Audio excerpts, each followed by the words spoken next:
So I don't personally use it, but I do know of one person that does use it, and she prefers it over opioids, and she sort of just smokes a joint. It's not medicinal. So I've decided to try cannabis for pain relief. It's like it just switches off. I did discuss it with my doctor and she was very on board with me using it for pain relief, but also to help me sleep, and used it as a way to reduce the pharmaceutical pain relief that I was taking and found wonderful results. My psychologist, she was very supportive of the use of the cannabis, as she believed it's definitely more effective than opiates and definitely better on the body. Definitely the best form of pain relief that I found. The only part I don't like about the cannabis is more so the psychoactive effect that it has. I work full time, I only do it at home, I only do it when all the children are asleep and my husband's here, so I believe it's the most effective pain relief at this stage. I take medical cannabis. I have a permit for around 1.5 years. It's not so easy to get one, so I was lucky. And it actually took a while for me to find the right strain and the right amount. Usually just take maybe 2 puffs. Yesterday I took 1 and it was enough for like an hour. I trust this substance. I know it's clean. I know there's nothing crazy in it. I know some, at least like 20, 30, 40 girls with endo that gets cannabis. It saved their life. Like they couldn't function before the cannabis. So having lived with a partner for 14 years with stage 4 endometriosis, I have an acute awareness of the pain and suffering this dreadful condition can inflict upon women. So I'm also cognizant of the terrible mental cost it can cause and the often overlooked impact upon quality of life. The current medical management of endometriosis focuses largely on hormone therapy, opiate medication, NSAIDs, and surgery to resect the diseased tissue. Now, such strategies are very effective in many instances for most women with milder presentations of the disease, but for those with severe cases like my partner, it was poorly managed.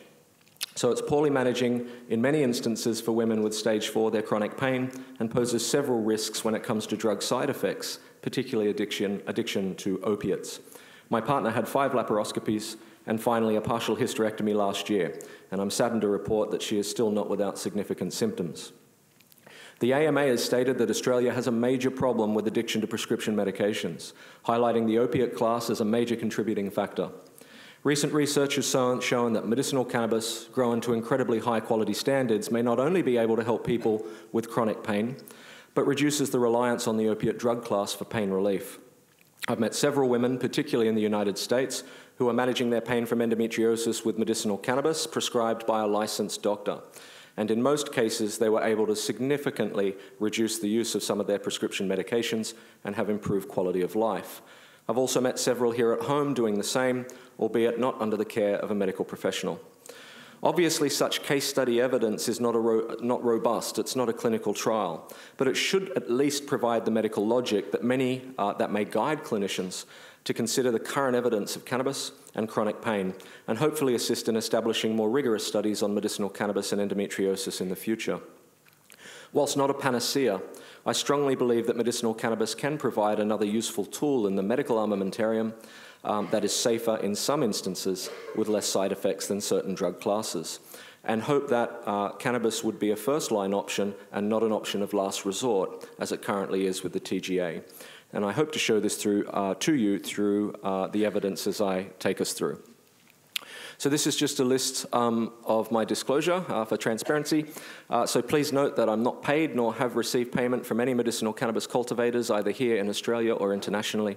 Also, in all the lectures that I've provided in the last 3 years to academics, health professionals, patients, or industry, I've not received payment or received funding whatsoever, and will always work in this space pro bono. And if you're wondering what a pharmacognosist is, because that's my background, we study drugs that come from plants. So let's first start out by having a look at what the literature says about the endometriosis and the little-known endocannabinoid system. So I'll not go into details about endo and pain in my talk, because there are far more qualified experts such as Susan and Meredith to take us down that path. But what I would like to talk about is how pain is modulated via the endocannabinoid system. In this landmark paper by Bouaziz and colleagues published earlier this year, a review of the significance of endocannabinoids in endometriosis pain management was investigated. Now, for those of you who don't know, endocannabinoids are produced within the body. I want you to think of them as kind of like your own naturally occurring cannabis compounds. You might have even experienced these when you've gone on a run or worked out. The runner's high, so often associated with endorphins, has actually been also linked to anandamide, which was the first key endocannabinoid isolated in research.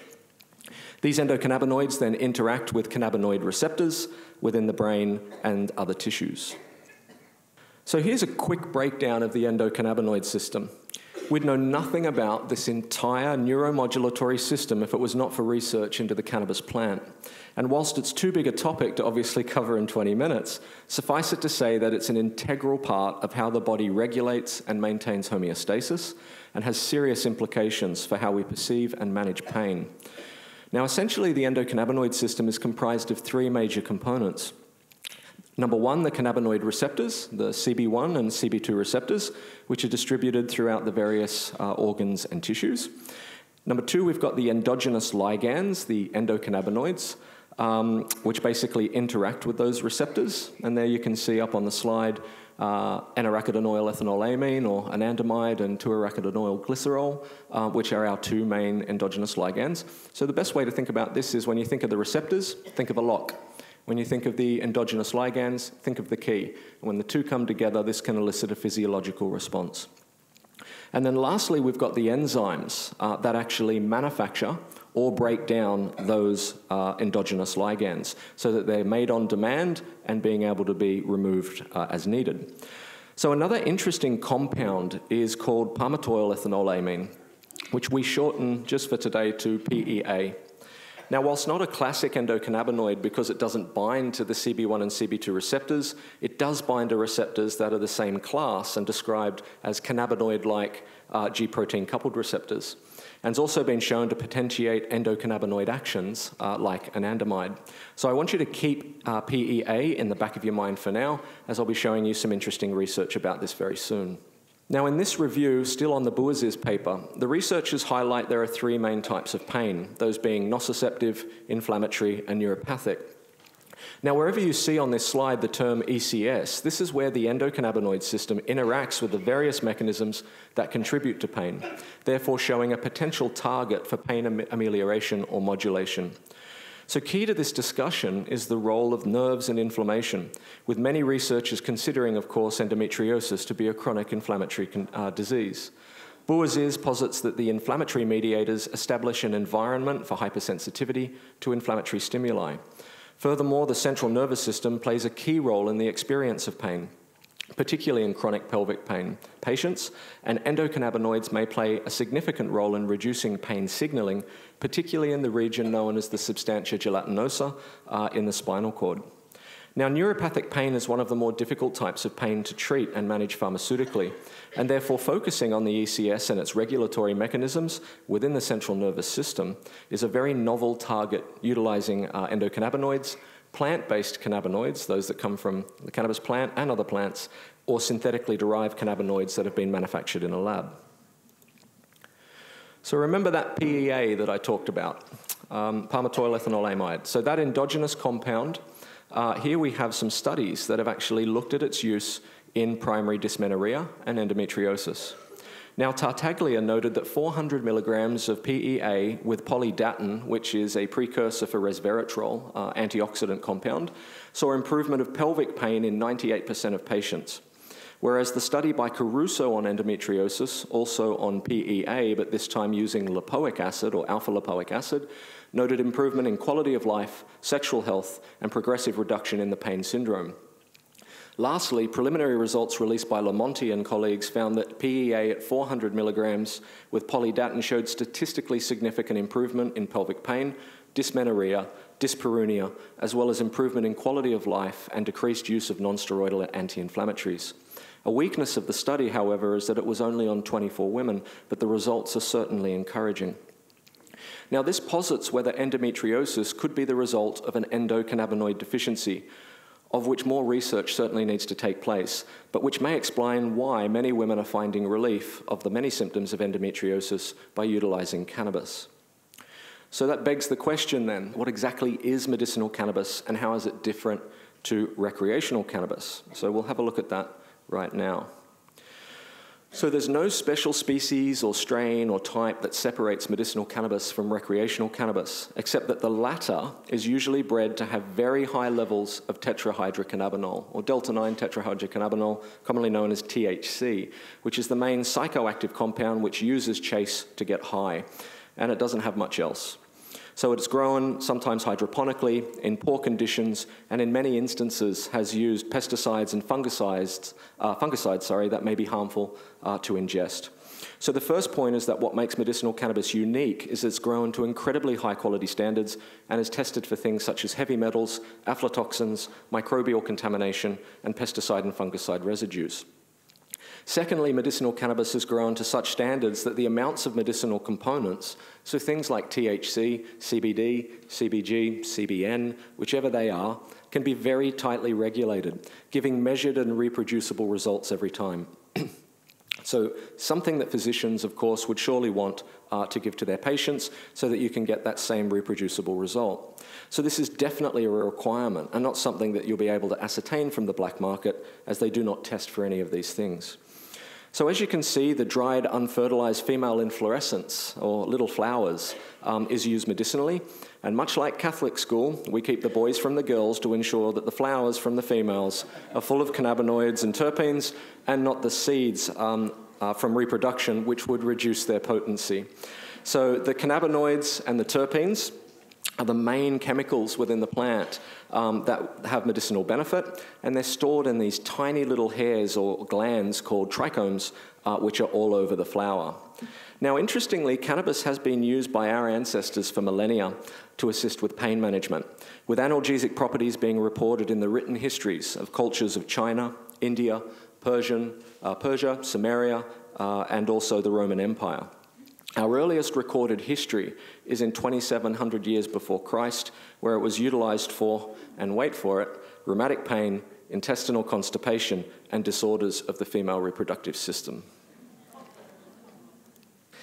Now, here's an example of two of the most researched cannabinoids, and where things get interesting is that plant cannabinoids bind to the same type of receptors that our endocannabinoids do.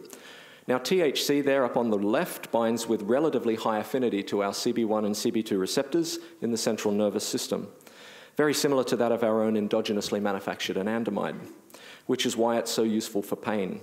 So this constituent is associated with the feeling of psychoactivity, and if given in high isolated doses, can cause dysphoria and potential paranoia and anxiety in certain individuals.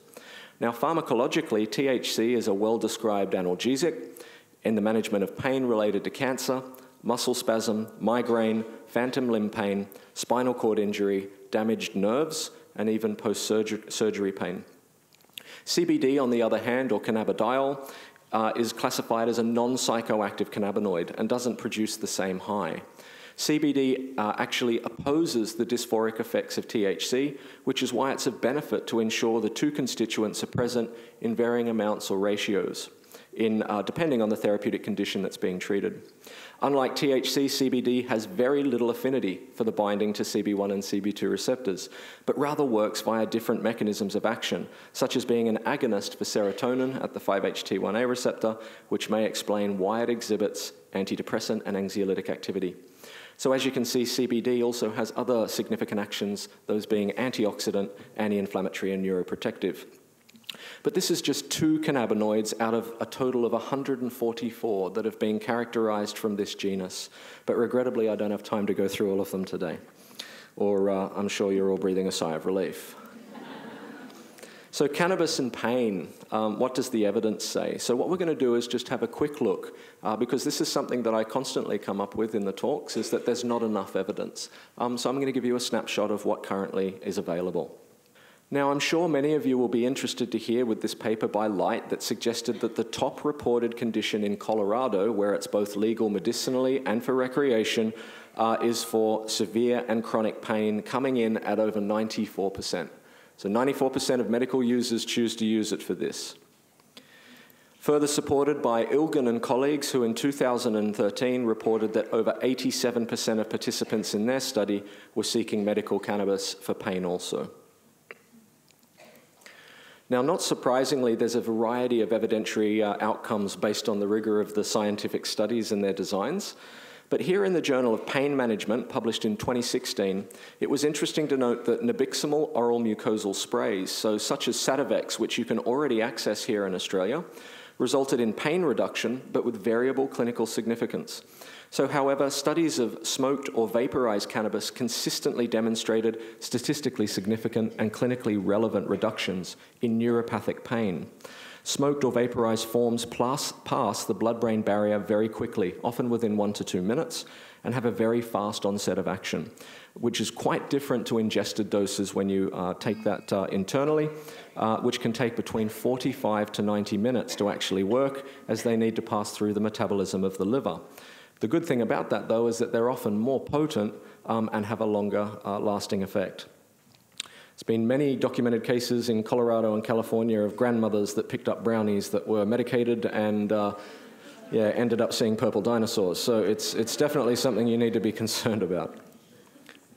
All right, so in this retrospective analysis, which was conducted by Finelli in Italy, colleagues earlier this year, it was looking at intractable chronic pain.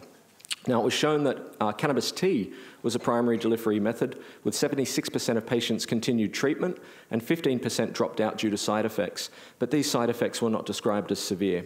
Almost all of these patients were also on other pharmaceutical drugs and pain treatment. So researchers determined that cannabis was an effective and safe treatment, but recognized that there are more trials needed.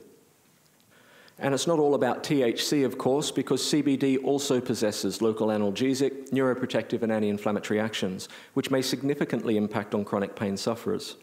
What was interesting about this Galili study of 2015, which was conducted on mice, was that it was highly standardized, botanically derived, so grown from plant, not isolated.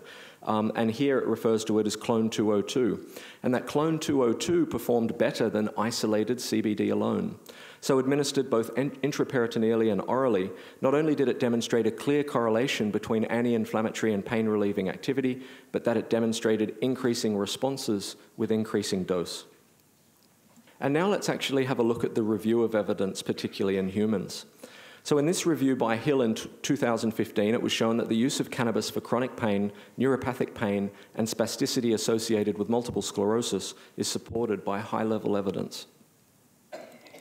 In this review, a total of 79 clinical trials, inclusive of 6,462 participants, were included.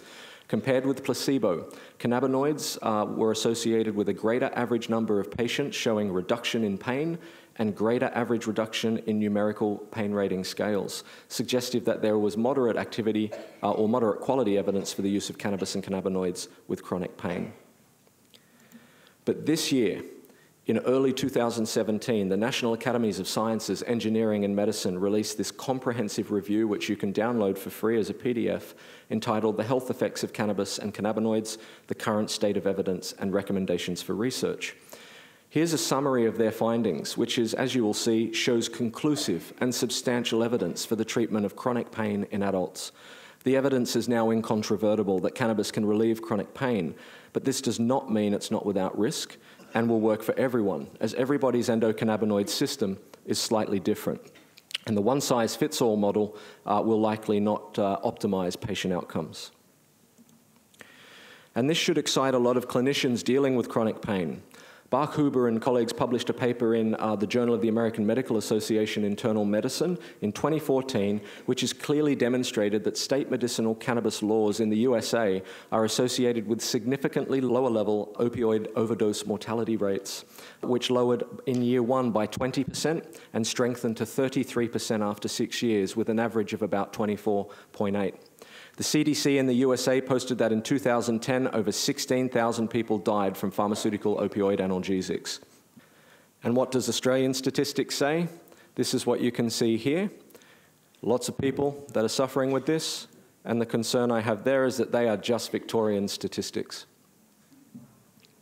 And this paper by Lucas in Harm Reduction Journal, released just last month, also confirms what's known as the substitution effect and suggests that there's a growing body of evidence to support the use of cannabis as an adjunct or substitute for opioids, particularly when you consider that the Australian Medical Association has declared this a major public health focus, both in 2015 and 2017. And furthermore, and perhaps more interestingly, is the huge cost savings to the public healthcare system.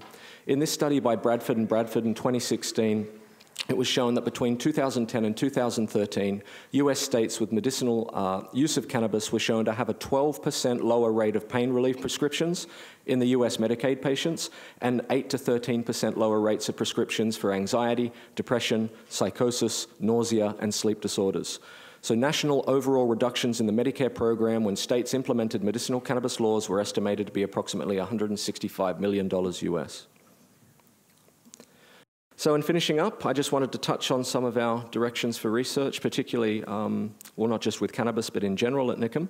So this strapping young man that we can see right here is my colleague, Dr. Mike Armour, so a postdoctoral research fellow within NICM who's got a wealth of experience working in the area of endometriosis and women's health. Mike and the team have noted that women with period pain not related to endo commonly use self-care to manage pain, and that women with endo often need to become their own healthcare expert, as I'm sure many of you are, learning as they go about what helps you individually. Now, others speaking today will highlight, and already have, how dietary change and other self-care, such as meditation and yoga, show promise in managing symptoms associated with endo. And as we saw at the start of the presentation, many women are also using things like cannabis. And so we're hoping that our online survey for this project, where we're going to look at associated symptoms, planning on looking at what self-care you do, how you go about it, how you find it works, and how much it costs, so that we can share that information with others and also try and guide future research. So we're hoping that that online survey for the project will be ready in about 6 to 8 weeks, and we'll be promoting this through wonderful organizations like EndoActive and other support groups. So please keep an eye out for that. So I look forward to listening to the rest of today's wonderful presenters. Thank you once again for the invitation, and hope that new research into the cannabis genus will provide a useful tool for medical practitioners to assist women suffering from endo and pelvic pain in the not too distant future. Thank you for your kind attention.